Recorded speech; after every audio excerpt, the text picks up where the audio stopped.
Voici ce que les véritables membres du royaume d'amour et de paix sur terre sont disposés à accepter de mettre en œuvre. En tant que membre du royaume d'amour et de paix sur terre, je médite quotidiennement.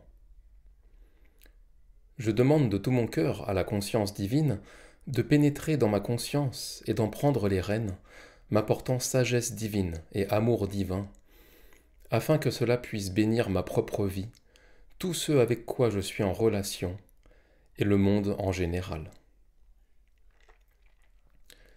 J'utilise ce temps d'union avec la conscience divine pour savoir que toutes les questions que je lui apporte à guérir et à résoudre seront dûment guéries et résolues, car je lui demande avec conviction et amour.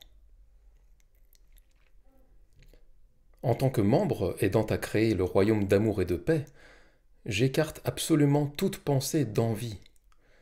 Je garde à l'esprit et affirme qu'en tant qu'enfant de la conscience divine, je peux demander tout ce qui m'est nécessaire, et je sais que cela se manifestera pour moi au juste moment.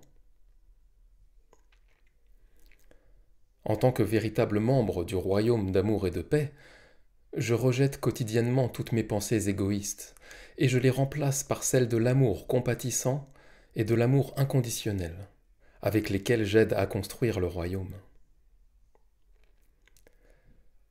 Je garde à l'esprit que le royaume d'amour et de paix est un lieu de joie et de rire. Je demande quotidiennement, avec conviction et amour, à devenir plus illuminé, à m'élever dans la joie et le rire approprié et spontané pour aider à alléger l'esprit de ceux qui m'entourent.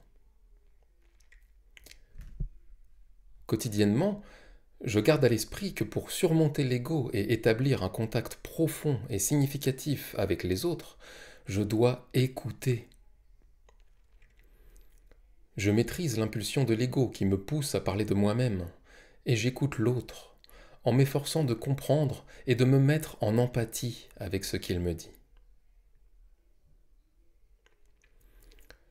Quotidiennement, je garde à l'esprit que pour surmonter l'ego, je dois être capable d'entendre toute vérité à mon sujet, sans vouloir riposter ou trouver des excuses.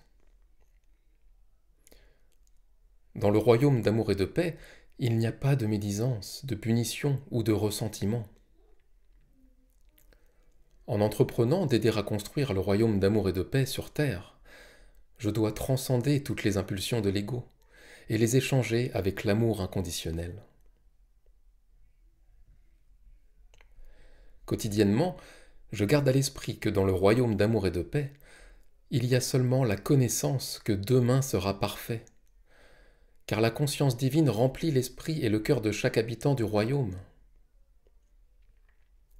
Par conséquent, j'évite tout discours alarmiste. On ne me prendra pas à rapporter les fautes des autres. Je ne me laisse pas aller à ma conscience inférieure qui voudrait me faire contempler les plaies du monde. Pour construire le royaume d'amour et de paix, je me désinvestis de tout ce que je ne veux pas voir se perpétuer.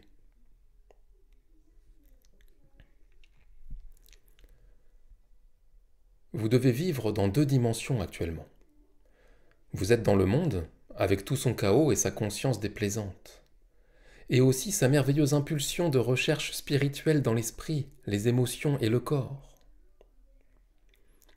Vous devez choisir ou imaginer aussi constamment que possible que vous êtes dans la protection et le bien-être de la conscience divine.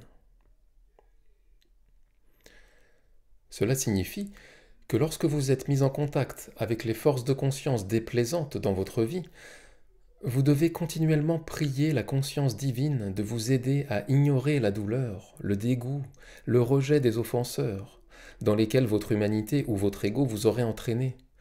Et à la place, vous devez vous élever dans la connaissance de la conscience divine comme étant la seule réalité dans vos vies. Par conséquent, vous entrerez et demeurerez dans le pardon et dans une attention soucieuse du bien-être et du bonheur de la personne qui est dans l'erreur. Au tout début de votre effort pour vivre de cette manière non réactive et proactive, qui exige que vous rejetiez consciemment l'état de réaction de l'ego, et que vous entriez dans le deuxième état de proactivité, vous trouverez très douloureux et fâcheux de devoir laisser aller et surmonter le vieux sentiment d'avoir été maltraité. Mais en persévérant joyeusement, un jour, vous trouverez que vous êtes capable d'entrer immédiatement dans cet état proactif de joie, de pardon, de compréhension et de souci attentionné pour la personne qui vient tout juste de bouleverser votre équilibre. Lorsque vous atteindrez ce niveau de réponse aimante aux influences extérieures obscures, vous aurez établi un cadre de conscience divine sur Terre. Faites ici une pause et essayez de comprendre pleinement que vous avez créé une zone d'intégrité sur Terre et qu'elle ne se dissoudra pas. Chaque fois que vous pouvez conserver de l'amour dans votre cœur face à l'opposition, vous construisez une petite oasis d'amour divin dans votre environnement. Vous percevrez que, alors que de plus en plus de gens sur Terre s'efforceront de répondre à l'obscurité de cette façon, l'obscurité elle-même sera affectée. Il ne peut pas en être autrement. Et c'est ainsi que les rangs de ceux qui s'efforcent de créer le royaume d'amour et de paix sur Terre commenceront à augmenter et à s'accroître, et que finalement, les voies du divin commenceront à illuminer les réponses de ceux qui sont encore non illuminés. Et qu'arrivera-t-il sur Terre pendant que des individus créent leur petite oasis d'amour divin sur Terre ? Ces oasis se manifesteront sous forme de bienfaits désirés depuis longtemps dans la société humaine. Elles permettront aux êtres humains de rectifier les erreurs faites dans les années passées. Les services publics commenceront à s'améliorer. Les individus commenceront à adopter une nouvelle éthique gouvernant leur comportement, qui garantira qu'ils traitent leurs semblables avec une considération et une compassion aimantes. Lorsque cela se produira, la prospérité commencera à revenir, la pauvreté diminuera, et la santé deviendra toujours plus florissante, provenant de nouvelles réponses aimantes dans les cœurs et les esprits des gens. Voilà comment vous créerez le royaume d'amour et de paix sur Terre.